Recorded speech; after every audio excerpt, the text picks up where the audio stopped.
Good morning everyone, welcome to a new vlog. তো দেখতেই পাচ্ছ আমি রেডি হয়ে গেছি। এখন বাজে হচ্ছে ঘড়িতে ভোর 5:30। তো আমি রেডি হয়ে গেছি। আমি কেন, আমরা সবাই মিলে রেডি হয়ে গেছি। তো আজকে কোথায় যাচ্ছি হচ্ছে ভাবির যেহেতু এখন ভ্যাকেশন চলছে, আমরা যাচ্ছি বারুইপুর, মানে আমার বাপের বাড়ি।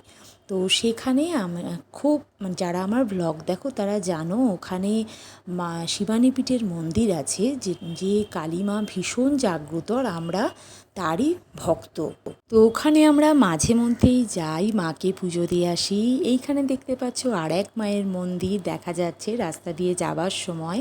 এখানে আমি আমার ভিডিওতে আমি এই জায়গাটা ভিডিও করবই, বালি ব্রিজ আর মা দক্ষিণেশ্বরে কালীর মন্দির। তো যাই হোক, আমরা সকাল সকাল এসে 8টার মধ্যেই আমরা এখানে পৌঁছে গেছি। মায়েরকে পুজো দেবো বলে বাবা মিষ্টি ফিষ্টি সব কিনছে। 8টার সময় এখানে পুজো শুরু হয়। এখানে সারা দিন ধরে এরকম পুজো হয় না।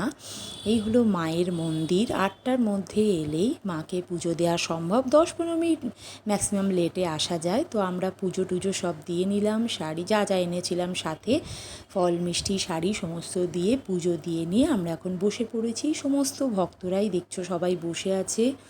এই হলো আমাদের মা শিবানী মা। তো ছোট্টবেলা থেকেই আমার যবে থেকে জ্ঞান হয়েছে বলতে পারো, তখন থেকেই আমি বাবা মায়ের সঙ্গে আসি, মাকে পুজো দিই, তবেই আমার মনে শান্তি হয়। এই যে এখানে যে সবাই দেখছো লাইন দিয়ে দাঁড়িয়ে আছে, আমার মাও দাঁড়িয়ে আছে, এটা হচ্ছে একটা কথা বলার লাইন। এটা কিন্তু এই মন্দিরের বিশেষত্ব। এখানে ধরো দূর দূরান্ত থেকে মানুষ এসে, যা মানুষের যে ধরনের শারীরিক সমস্যা, মানসিক সমস্যা, যে কোনো ধরনের সমস্যা এসে ওখানে যিনি বসে থাকেন তার কাছে বলা যায়, উনি ফুল দেন এবং যেভাবে খেতে বলেন সেইভাবে সেটা পালন করতে হয়। তো আমরাও সেটা করি। আমাদের কোনো শরীর খারাপ হলো, কোনো মনের ইচ্ছা, সব কিছু আমরা মায়ের কাছে গিয়ে বলি, ফুল নিই, সব কিছুই করি। এখানে দেখতে পাচ্ছ যে দালানে সমস্ত মহাপুরুষদের মূর্তি বসানো আছে। তারপরে এখানে তো আছে শ্রী শ্রী চৈতন্য মহাপ্রভু, ব্রহ্মানন্দ, রামকৃষ্ণদেব, এমনকি বাবা মহাদেবের মূর্তি সমস্ত বসানো রয়েছে সুন্দরভাবে। তো সত্যি কথা বলতে কি, মন্দিরে গেলে না মন পুরো ভরে যায়, মনটা এত শান্তি লাগে যে কি বলবো। তো ঠাকুরকে পুজো দিয়ে ওখানে কথা বলে ফুল নিয়ে এবার আমরা বাড়ি যাব। তো আমাদের সব কমপ্লিট হয়ে গেছে, আর আমরা 4জনেই এসেছি।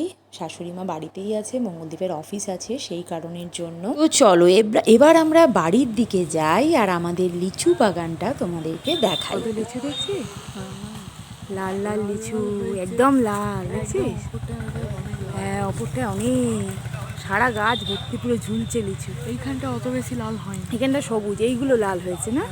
বারুইপুরে আমাদের এইরকম অনেক লিচু বাগান আছে। তো এইটা হলো আমাদের লিচু বাগানে সবাই বসে লিচুর বান্ডিল বাঁধছে। এই যে সবাই বসে আছে, রাস্তায় যেতে যেতে এই বাগানটাই আমাদের মানে পড়লো, তাই জন্য তোমাদেরকে দেখাচ্ছি। এই যে বিভিন্ন বক্সে বক্সে প্যাক হচ্ছে দেখছো, এগুলো সব বিদেশে যায়।